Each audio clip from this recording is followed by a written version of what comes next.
भारतीय अंतरिक्ष अनुसंधान संगठन यानी कि इसरो ने सोमवार को इस बात की पुष्टि की है कि 17 जुलाई को ऑस्ट्रेलिया के पश्चिमी तट पर मिली रहस्यमय वस्तु उसके रॉकेट PSLV का ही मलबा है।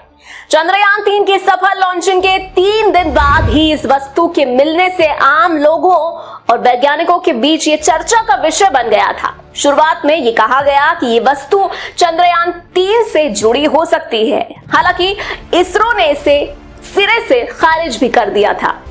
ऑस्ट्रेलिया में मिली वस्तु संभवतः PSLV रॉकेट का अधजला हिस्सा है। 2 महीने पहले इसकी मदद से IRNSS समूह के लिए एक नेविगेशन उपग्रह लॉन्च किया गया था।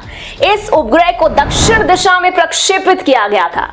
संभव है कि वायुमंडल में वापस आते वक्त रॉकेट का एक हिस्सा पूरी तरह नहीं जला हो और समंदर में गिर गया हो, जो बाद में ऑस्ट्रेलियाई तट की ओर बह गया हो।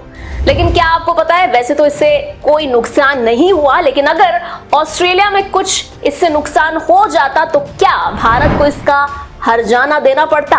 अंतरिक्ष से गिरने वाले कबाड़ से जान माल की हानि से इनकार नहीं किया जा सकता है। यहां तक कि महासागरों में भी इसका गिरना समुद्री जीवन के लिए बहुत ही खतरनाक और प्रदूषण का स्रोत भी हो सकता है।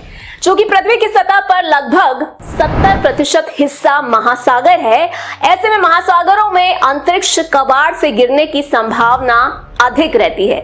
हालांकि अभी तक इस तरह की कोई भी घटना दर्ज नहीं की गई है जिसमें पृथ्वी पर कबाड़ गिरने से जान या माल की क्षति पहुंची हो।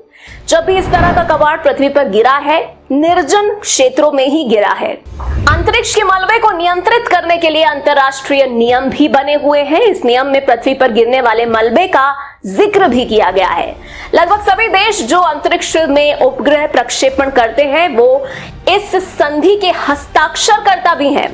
अंतरिक्ष के मलबे से होने वाले नुकसान के लिए अंतर्राष्ट्रीय दायित्व भी बने हुए हैं और इस संधि के तहत कोई भी देश जो अंतरिक्ष में प्रक्षेपण कर रहा है, अगर उसके मलबे से किसी भी तरह की कोई क्षति पहुंचती है तो वो मुआवजा देने के लिए पूरी तरह से उत्तरदायी होता है।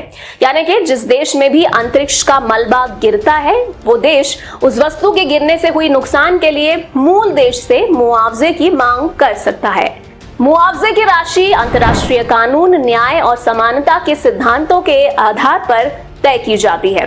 अगर वर्तमान मामले में इसे जोड़कर देखा जाए तो यदि PSLV के मलबे से ऑस्ट्रेलिया को कोई नुकसान हो गया होता तो भारत मुआवजा देने के लिए उत्तरदायी हो सकता था, चाहे भले ही वो वस्तु समंदर में ही गिरी हो या फिर तटों पर बह करके आई हो। तो साथियों, हम उम्मीद करते हैं कि आपको ये जानकारी जरूर अच्छी लगी होगी और अगर आपका भी कोई सवाल है तो हमें कमेंट बॉक्स में लिख करके जरूर बताइएगा। हम अपनी वीडियो के माध्यम से आपके सवाल का जवाब देने का प्रयास जरूर करेंगे। साथ ही चंद्रयान 3 पर आगे और भी अपडेट्स आती रहेंगी, इसीलिए अपडेटेड रहने के लिए चैनल को सब्सक्राइब करके बेल नोटिफिकेशन जरूर ऑन कर लीजिएगा और वीडियो को लाइक और शेयर करना बिल्कुल भी ना भूलें। जल्द हाजिर होंगे ऐसी और भी इंफॉर्मेटिव वीडियोस के साथ। तब तक के लिए दीजिए इजाजत। Be happy, bye bye.